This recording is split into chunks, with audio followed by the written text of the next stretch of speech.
우리가 건강하다고 하는 것은 60조 개에서 100조 개 세포의 통합 기능입니다. 60조 개의 세포가 조직을 만들어내고 각종 기관을 만들어내서 그 기관들이 통합 기능으로 건강하게 살아가는 거죠. 이 모든 세포는 생로병사를 합니다. 새로 생기고 병들어서 스스로 제거되고, 그런데 병든 세포가 잘 제거되지 못하고 세포가 건강하지 못해요. 병든 세포를 잘 제거하고 건강한 세포를 더 건강하게 만드는 건생병사, 오늘은 이런 얘기를 좀 해보려고 해요.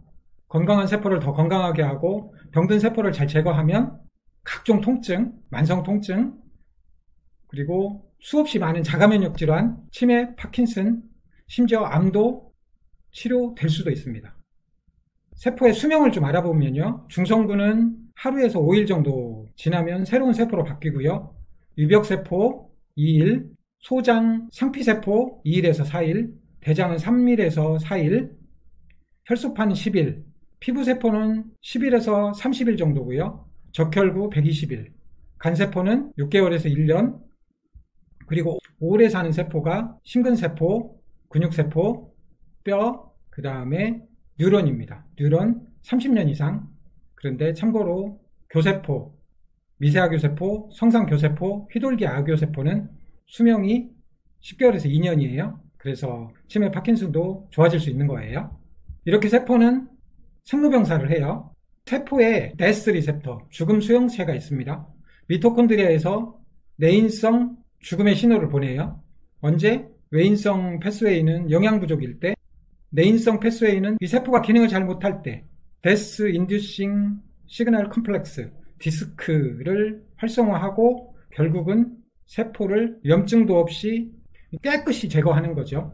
세포가 제거되고 줄기세포가 두 개로 분열을 해서 새로운 세포를 만들어내죠. 이렇게 세포가 분열을 하려면 당연히 단백질을 만들어내야죠. 저하고 비슷한 피부세포를 만들어내야 되잖아요. 그렇게 하기 위해서는 이게 비타민 D거든요. 이 핵에 비타민 D 수용체가 있어요. RX 수용체하고 붙을 때 mRNA 전사를 하고 단백질을 만들어냅니다. 이 만들어내진 단백질은 1, 2, 3, 4차 구조가 있는데 그걸 잘 접어야죠. 그거를 소포체에서 접고 골지체로 보내서 우리 세포 내에서 쓸래? 아니면 세포 밖에서 쓸래? 이런 것들을 결정하니까, 그래서 단백질을 만들어내는 리보솜이 기능을 잘하고 단백질을 접는 소포체가 기능을 잘하고 골지체가 기능을 잘해서 이렇게 세포가 건강해야 우리 몸이 건강한 거예요. 그런데 우리는 끊임없이 질병에 시달립니다. 그 질병은 아주 복잡하고 다양해 보여요. 하지만 간단하게 정리하면 염증입니다. 만성염증이고요. 그것이 질병이 되어서 조직이 딱딱해지고 굳어지고 섬유화되는 거예요. 그 과정을 시작하게 하는 게 인톨러런스라는 개념입니다. 글루텐 인톨러런스, 락토스 인톨러런스, 프룩토스 인톨러런스, 히스타민 음식, 알러지 물질, 알러지 음식, 설탕. 톨러런스가 허용한다 이런 뜻이잖아요. 인톨러런스, 허용하지 않는다, 질병이 생기는 거예요. 박테리아도 마찬가지고 바이러스도 곰팡이균도 마찬가지입니다. 곰팡이균이 분비하는 아플라톡신, 그리고 중금속도 낮은 수치에서는 전혀 문제를 일으키지 않지만 역치를 넘어서면 우리 몸의 세포에 자극을 주기 시작해요. 그럴 때 증상이 시작됩니다. 그러면 근골격계는 어쩌냐? 인톨러런스 부하, 견디지 못하는 부하, 허용 범위 견뎌내지 못하는 부하가 주어질 때 역치를 넘어서고 손상이 되죠. 어떻게? 디스크는 압박부하, 전단부하를 못 견뎌서 반월상 연골, 이런 연골은 압박부하를 못 견뎌서 내측 측부인대, 아킬레스건 이런 것들은 당겨지는 힘, 장력부하를 못 견뎌서 손상을 입는 거죠. 그렇게 손상을 입으면 336으로 회복합니다. 염증기 3일에서 5일, 증식기 3주, 재생기 6주. 염증기와 증식기는 시간을 단축해야 하고요.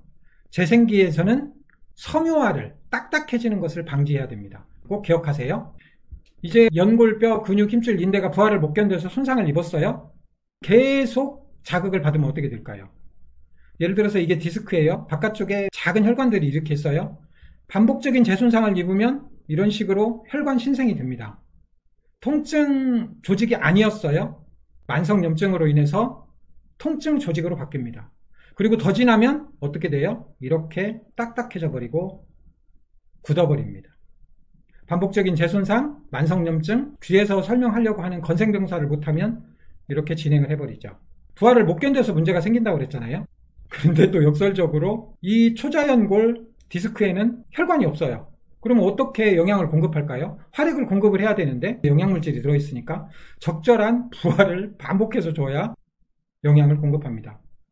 디스크도 마찬가지고 여기 있는 초자연골도 마찬가지고 무릎연골 여기도 마찬가지입니다. 반월상연골도 마찬가지로 적절한 부하가 주어질 때 활액이 공급되면서 영양이 공급됩니다. 어떤 부하? 견딜 수 있는 부하, 적절한 부하. 견딜 수 있는 부하를 반복해서 주는 것을 생체역학 운동법이다 이렇게 말을 할 수 있는 거예요. 그래서 처음에는 대부분 열린 사슬로 누워서 운동을 하고 나중에 그 부하를 견딜 수 있는 상황을 만들어서 닫힌 사슬로 부하를 주는 운동으로 세밀한 단계별 운동 강도 증진 치료법으로 치료하는 것이 근골격계 치료의 핵심인 거죠. 이렇게 견딜 수 있는 부하를 어떻게 만들까요? 부하를 이겨내 재손상을 방지하는 방법. 척추는 복압으로 이 척추를 들어올리는 겁니다. 이 복압을 높여서 무릎 관절, 발목 관절, 다른 관절은 어떻게 해요? 근육으로 그 관절을 들어올리는 세밀한 단계별 운동 강도 증진 치료법으로 그 부하를 견뎌내게 만드는 거예요. 그러면 신경이 눌려가지고 염증이 생길 때는 어떻게 될까요? 허리에서 신경근이 눌리고 목에서 신경근이 눌렸어요. 당연히 다리로 저리고 팔로 저리고 찌릿찌릿하죠.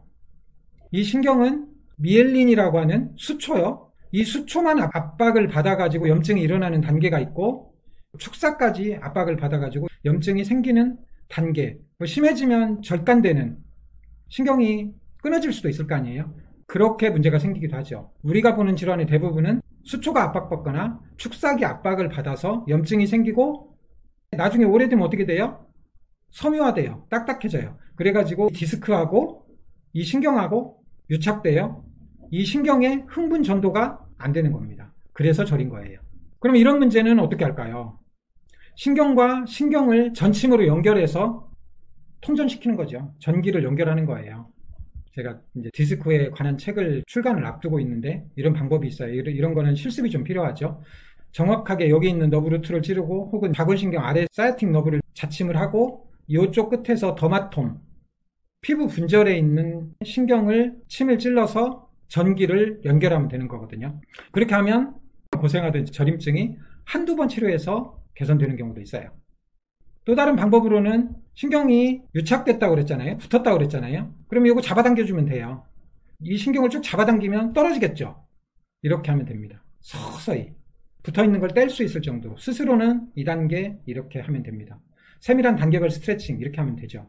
이런 커니그 테스트 같은 걸 하면 허리에 압박과 전단부하를 주니까 이런 거는 반대예요. 이런 방식으로 하기를 바래요. 목 디스크가 있을 때 허리 디스크가 잘 안 나을 때 디스크하고 신경하고 붙어 있어서 그래요. 그럴 때가 많아요. 그거를 떼주는 신경 스트레칭은 굉장히 좋은 치료죠. 물론 이런 전침으로 전기를 통하게 만들어서 치료하는 방법이 좋죠. 한의사분들 이런 침으로 신경을 찌르면 큰일 나는 줄 알죠? 아니에요. 소독만 잘하고 자극을 주면 정말 놀라운 효과가 있어요. 그러면 근골격계 말고 우리 몸 안에 수도 없이 많은 내장 조직이 있잖아요. 그런 질병, 그런 염증은 어떻게 치료할까요? 여기에 대해서 알아볼게요. 한마디로 말하면 건생병사 하면 됩니다. 염증 유발 음식을 차단하고 염증을 치료하는 음식을 드세요. 필수 비타민, 미네랄, 결핍, 불균형을 치료하세요. 염증 물질 제거 시스템, 오토파지 시스템을 16시간 공복으로 회복하세요.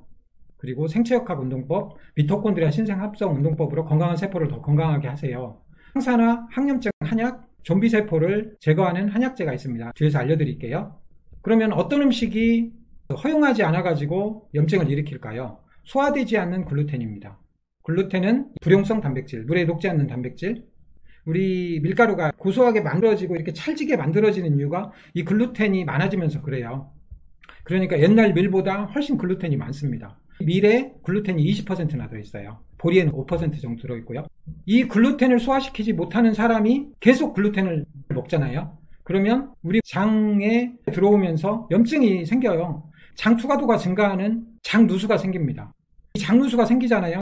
박테리아, 바이러스, 중금속 이런 것들 안 좋은 물질들이 같이 막 들어오게 하니까 아주 심각한 문제를 일으키는 출발인 거예요. 그래서 염증이 있을 때는 철저하게 끊어야 합니다.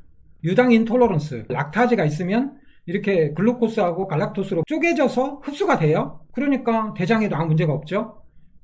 락타제가 없으면 흡수가 안 돼요. 근데 얘는 소장에서는 흡수하려고 덤빕니다. 그러면 염증을 자극하고 장 투과도가 증가해요. 그리고 소화되지 않은 유당이 대장으로 내려가면 박테리아에서 발효가 되면서 가스가 생기고 계속 배가 아프고 문제를 일으키는 거죠. 유당 소화효소가 완전히 없는 사람 아예 우유를 안 먹으니까 괜찮은데 약간 없는 사람들은 무심코 우유를 유제품을 계속 먹다가 유당 인톨러런스, 유당을 허용하지 않는 문제로 인해서 염증이 만성화되고 장 투과도가 증가하고 무서운 질병의 시작점이 되기도 합니다. 프룩토스 인톨러런스, 정상적으로는 글루트5라는 수송체가 있어요. 그래가지고 과당이 흡수가 돼요, 이 소장에서. 그런데 이 글루트5가 없어요. 그러면 흡수가 안 돼요. 과당이 또 내려가요, 대장으로 많이. 그러면 박테리아가 이놈을 밥으로 발효시키면서 메탄, 수소, 지방산, 카본 다이옥사이드 이런 것들을 만들어내면서 계속 장의 문제를 일으켜요. 염증을 자극하고 장 투과도가 증가하고 글루텐, 유당, 인톨러런스와 비슷한 문제를 일으킵니다. 2024년에 나온 논문인데요. 설탕은 염증을 악화시킵니다. 설탕을 많이 섭취하잖아요. 그러면 크렙시엘라 속과 같은 염증성 박테리아가 증가하면서 염증이 악화됩니다. 설탕 말고 섬유질을 많이 먹을수록 뷰티리시코커스, 코프로코커스와 같은 항염증성 뷰티레이트 생성 박테리아가 증가하면서 우리 장이 건강해져요. 설탕은 염증을 악화시키는 거예요. 클리블랜드 클리닉에서 나온 건데요. 히스타민 인톨러런스, 우리 음식에 히스티딘이라고 하는 아미노산이 있어요. 카르복실기가 떨어져 나가면 히스타민이 듭니다. 그래서 알코올, 와인, 맥주, 샴페인, 막걸리 이런 것들에는 히스타민이 상대적으로 많습니다. 육고기 말린 거요, 치즈, 절인 음식들, 생선 말린 거 이런 것들이 다 히스타민이 많은 음식이에요. 그런데 히스타민 분해 효소가 있거든요. 디아민 옥시다제. 이런 것들이 많은 사람들은 샴페인, 와인, 맥주 많이 먹어도 괜찮아요. 그런데 히스타민 분해 효소 DAO가 부족한 사람들은 아파요. 그래서 제가 와인이나 맥주를 많이 먹으면 온몸이 두드러 맞은 것처럼 아파요. 히스타민 분해 효소 DAO가 부족하기 때문이에요. 이렇게 DAO가 많이 부족한 사람들은 이런 음식들을 조금만 먹어도 염증을 계속 일으키는 거예요. 중금속도 활성산소를 많이 만들어냅니다. 약물도 그러고요. 우리가 나이 들면 수도 없이 많은 약을 먹잖아요. 이렇게 활성산소를 많이 만들어내면 뒤에서 설명하려고 하는 좀비세포를 만들어냅니다. 그래서 중금속, 환경호르몬, 곰팡이 독소, 아플라톡신 이런 것들이 다 우리 몸에 들어와서 활성산소를 많이 만들어서 만성염증을 일으켜서 계속 문제를 일으키는 거거든요. 그러면 중금속이나 약물을 많이 먹었을 때는 어떻게 할까요? 이런 것들은 다 대부분 지용성 물질이거든요. 땀으로 소변으로 해독이 안 돼요. 안 나가요. 간에서 이런 것들을 분해하잖아요. 담낭으로 저장했다가 우리가 지방을 먹으면 그 지방을 미셸로 쪼개기 위해서 담즙을 분비를 하거든요. 담즙을 분비를 해서 설사를 해버리면 중금속, 약물 이런 지용성 물질들이 재흡수되지 않고 대장으로 빠져나가 버리거든요. 근데 그러려면 어떻게 하냐면 저녁에 이제 6시에 밥을 먹어요. 그리고 물을 많이 먹어요. 아무것도 안 먹어요. 그리고 아침 9시, 10시경에 올리브유, 생들기름, 지방을 종이컵으로 한 컵 정도 마시면 위로 들어와서 이제 소장으로 가죠. 그러면 담즙이 쫙 분비돼요. 원래 담낭은 탁구공만 하다가 저녁 내 물만 마시고 있으면 야구공만에 커지거든요. 그놈으로 쥐어 짜요. 이 안에 지용성 물질, 해독하고 싶은 물질, 중금속 이런 것들이 다 들어있잖아요. 쭉 짜고 나왔어요. 지방을 조금만 먹으면 설사를 안 하기 때문에 중금속 약물들이 재흡수됩니다.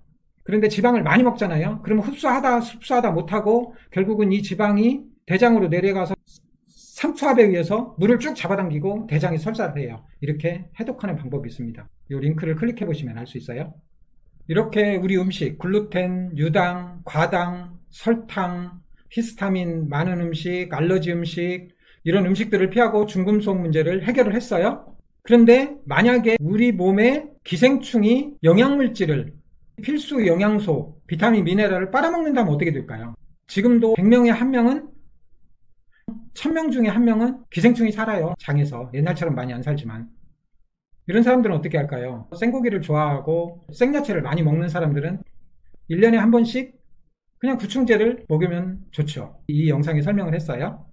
또 다른 방법도 있습니다. 썩은 고기를 먹고도 건강한 하이에나, 얘네들 위는 왜 멀쩡할까요? 이런 얘기를 좀 한번 해볼게요. 썩은 고기 청소부 독수리 하이에나는 위의 산성도가 1에서 1.2 정도 됩니다. 건강한 사람은 1.5 정도 돼요. 그런데 소화가 안 되고 속 쓰리고 역류성 식도염 같은 게 있을 때 병원에 가면 PPI, 양성자 펌프 억제제, 유산 중화제를 줍니다. 그러면 산성도가 1.5에서 4.5 정도로 뚝 떨어집니다. 그렇지 않아도 사실은 맨날 설탕, 음료수, 빵, 과자만 먹어가지고 위에 산도가 높아질 필요가 없는 사람들, 그러니까 2, 3 정도 있는 사람이 유산이 딱 중화되면서 4, 5로 바뀌어요. 그러면 기생충 박테리아가 그냥 살아요. 정상 음식을 먹었는데 소화가 안 돼요. 흡수가 안 돼요. 위 음식물 배출 시간이 지연돼요. 그러니까 오히려 역류하고 이런 일이 벌어지거든요. 그런 일만 벌어지는 게 아니라 위장 산성도가 낮아지면 헬리코박터균도 생존하고 시보라고 그러죠. 소장 박테리아 오버그로스, 소장 박테리아가 과다 증식하고 대장 유해균도 많이 살고 칼슘, 철분, 아연, 마그네슘, 비타민 A, D, K 흡수장애, 비타민 B12 흡수장애가 생깁니다. 위장 산성도가 떨어질 때 나타나는 현상이에요. 나이가 들면 왜 소화가 안 되냐면 위장의 폐하가 3 정도 떨어지거든요. 병원 가면 제산제를 줘요. 재앙이 시작돼요. 정말 제산제 절대 먹으면 안 됩니다. 그럼 어떻게 할까요? 위의 산도를 높이는 방법은 건강한 음식을 먹는 거예요. 그거보다 더 좋은 방법은 이거 엄청 싸거든요. HCl, 위산하고 펩신하고 섞여 있는 거. 밥 2숟가락 먹은 다음에 한두 알 정도 먹으면 위의 산도가 높아지면서 웬만한 것들은 다 소화돼 버립니다. 이 유튜브 영상 참고하세요. 비타민, 미네랄 결핍들이 막 생기잖아요. 수도 없이 많은 비타민들이 결핍돼요. 특히 비타민 D. 앞에서도 설명을 했는데 비타민 D가 있어야 이 핵에 있는 비타민 D 리셉터하고 붙어서 RX 수용체하고 붙어야 단백질을 만들어내요. 리보솜에서. 비타민 D가 결핍되면 정말 우리 몸 모든 세포에, 왜? 모든 세포에 비타민 D 수용체가 있거든요. 그래서 비타민 D는 고농도로 존재하는 게 모든 세포를 재생하는 데 적절하죠. 많게는 3만 IU를 한 6개월 정도 먹는 것을 추천합니다. 특히 질병 있는 사람들은. 비타민 A, B, C, D, E, K 이런 것들 세포가 기능을 하기 위해서는 비타민, 미네랄이 충분히 해야죠. 그래야 세포가 기능을 하잖아요. 이런 펑셔널 메디슨은 따로 엄청나게 공부를 해야 돼요. 이렇게 이제 염증이 생기고 만성화되고 결국 결과는 섬유화됩니다. 딱딱하게 굳어요. 관절도 굳고 간도 결국은 간염이 생겼다 나중에 간 경화 오고 폐도 결국은 호흡하기 위해서 꽈리가 이렇게 잘 움직여야 되는데 이렇게 딱딱하게 굳어요. 이거를 COPD라고 그래요. 암도 처음에는 염증 생겼다 나중에는 딱딱하게 굳어진 것이 무한증식하는 것이 암일 뿐이에요. 이런 섬유화를 어떻게 막을 것입니까? 기능을 못하는 세포 단계가 병든 세포, 좀비 세포로 할 수 있거든요. 이런 단계에서 굳어짐을, 병든 세포를 어떻게 잘 제거할 것인가가 치료에 정말 중요한 과정인 거죠. 세포가 쪼개져서 분열을 해야 되잖아요. 정상에서는. 그런데 셀 사이클 어레스트, 세포 재생이 멈춰요.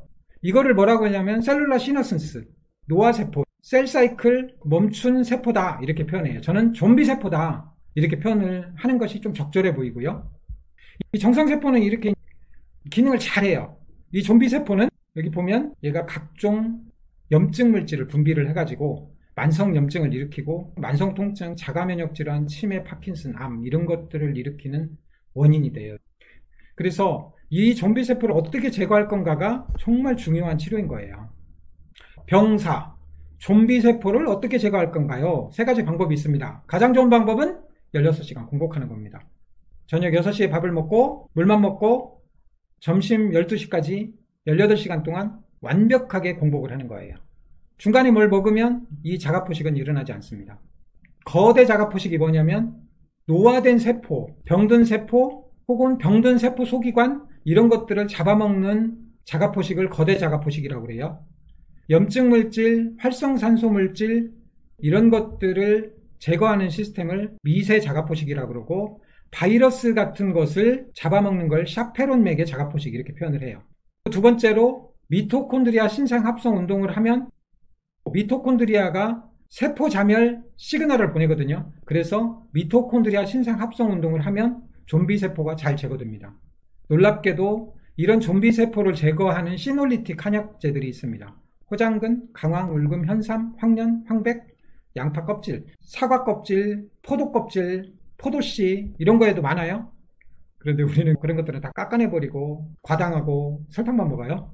그러면 건생에는 두 가지가 있어요. 건강한 세포 만들기, 건강한 미토콘드리아 만들기. 미토콘드리아는 우리 몸 건조 중량의 50%라고 그랬어요.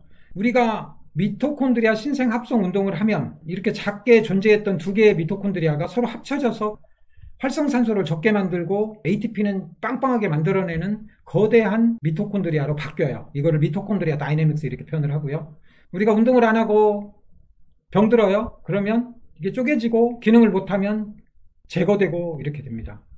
그래서 건강한 사람은 이 미토콘드리아 기능을 잘하는데 나이 들고 운동 안 하고 질병이 있는 사람은 미토콘드리아 기능 부전에 빠져 있어요. 그래서 암도, 치매도, 파킨슨도, 자가면역 질환도 다 미토콘드리아 기능 부전하고 관련되어 있습니다. 그래서 미토콘드리아를 건강하게 만드는 방법은 필수 비타민, 미네랄, 항산화 미네랄, 셀레늄, 아연, 마그네슘, 적정량의 구리 이런 것들이 있어야 하고요. 코큐텐 이런 것들도 좋고요.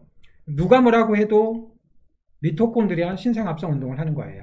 건생의 두 번째, 건강한 세포를 더 건강하게 만드는 거예요. 단백질을 만들어내는 리보솜이 건강해야 되고 그 다음에 단백질을 접는 소포체가 건강해야 되고 골지체에서 그 단백질을 우리 세포 안에서 쓸래 세포 바깥에서 쓸래 이런 것들이 결정한다고 그랬잖아요. 이런 것들이 기능을 잘해야 되고 하나의 세포에 미토콘드리아가 이렇게 많아요. 500개에서 2000개 있습니다. 운동을 많이 하는 사람은 2000개, 운동을 안 하는 사람은 500개에서 1000개 이렇게 존재하죠. 아주 작은 미토콘드리아가. 건강한 세포를 더 건강하게 만드는데 이 세포 핵에서 단백질을 잘 만들어내려면 비타민 D가 필요하다고 그랬어요.